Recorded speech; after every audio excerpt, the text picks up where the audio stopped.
मैं चाहूँगा कल फ़खर ज़रूर खेलें, ठीक है, इसलिए कि ये 350 रन की पिचेज़ हैं। फ़खर का फॉर्म में आना बहुत इंपॉर्टेंट है।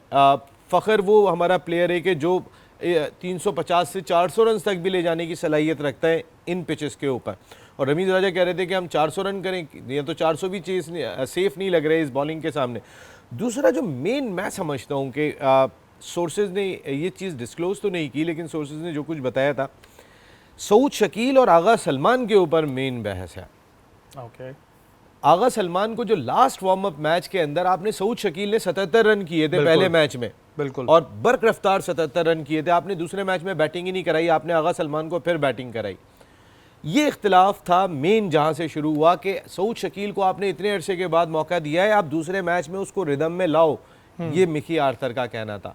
आगा सलमान के पीछे कौन है? कोई कहते हैं कि कोई बड़ी पॉलिटिकल शख्सियत है, मोहम्मद आसिफ अमेरिका से बैठ के बात करते हैं कि आगा सलमान तो प्लेयर ही नहीं है, कभी फंसे हुए मैच में हमने नहीं उनको जिताते हुए देखा कि फंसा हुआ मैच उन्होंने जिताया हो, लेकिन उनकी जगह पक्की है। लेकिन नसीम भाई, ये तो ज़ाती सऊद शकील के साथ पूरी कौम को ही नज़र आई कि जब 77 रन उन्होंने स्कोर कर लिए थे तो आप उनको और खोलें, आप उनको चांस दें, बल्कि उनको रोक दिया गया। तो ये तो प्लेयर के लिए और एक तरीके से डीमोटिवेशन हो जाती है कि यार ये क्या किया मेरे साथ। देखिए वहाँ वही आपसे एक सवाल जी है कि जो रिजर्व जो लड़के हमारे पाकिस्तान टीम के साथ गए हैं, उनमें से आपके सामने भी खेले हैं हारिस, तो अबरार भी खेल सकते थे शायद। देखिए अबरार क्यों नहीं खेले, क्योंकि अबरार अगर परफॉर्म कर जाते तो और ज़्यादा यहाँ पे शोर होना था। उन्हें पता है कि हारिस की जगह नहीं बनेगी। रजवान फर्स्ट चॉइस जो है वो विकेट कीपर हैं इस वक्त, और हारिस की तो जगह ही नहीं बनती थी वहाँ, तो आपको सरफराज अहमद को होना चाहिए था। दूसरा, वार्म अप मैचेस में अगर जमान खान को खिला देते तो फिर हसन अली को कैसे लेकर गए आपने? जमान खान को अगर वो परफॉर्म कर देते, अगर अबरार परफॉर्म कर देते तो फिर आप उसामा मीर को कैसे लेकर गए या शादाब को कैसे लेकर गए कि जब वो अच्छा परफॉर्म कर रहे हैं तो ये अपने ऊपर ये चीज़ लेना ही नहीं चाहते थे, उन्होंने उनको खिलाया ही नहीं। हारिस को इसलिए खिला दिया कि रिजवान को थोड़ा आराम दे देंगे मैन मैचेस के लिए, और हारिस की जगह तो बनेगी नहीं। तो बड़ी सेंसिबल अप्रोच के साथ टीम मैनेजमेंट काम कर रही है, जो उन्हें करना है। जो मेन चीज़ है, आगा सलमान और सऊद शकील मेन लिंक था इसके ऊपर।